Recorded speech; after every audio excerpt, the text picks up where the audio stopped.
আসসালামু আলাইকুম গাইস, আশা করি সবাই ভালো আছেন। তো আজকে আমরা আপনাদেরকে দেখাবো গ্রামীণ পরিবেশ। যারা যারা গ্রামীণ পরিবেশ পছন্দ করেন, মূলত এই ভিডিওটা তাদের জন্য।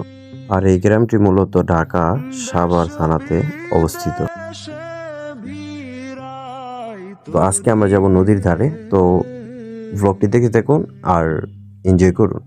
আর আজকে আমরা আপনাদেরকে দেখাবো যে নদীর পাড়ে যে গ্রামগুলো থাকে বা গ্রামীণ পরিবেশে যে একটা আবহাওয়া, সেটা কেমন হয় দেখতে।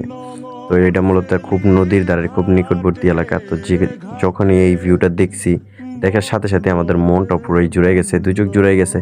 তো নদীর ধার দিয়ে একটা চিকন একা বেঁকা রাস্তা গেছে, তো মূলত আমরা এখান দিয়ে যাব। তো যাওয়ার পরে দেখবো যে সেখানে আরো সুন্দর প্লেস আছে কিনা। তো আমার সাথে আছে আনাস মামা, সিয়াম ও আলামিন। তো তাদেরকে নিয়ে ছুটলাম আমরা গ্রামীণ পরিবেশ দেখার জন্য। আর দেখতে পাচ্ছেন নদীতে অনেকগুলো নৌকা, আর এদিকে দেখতেছেন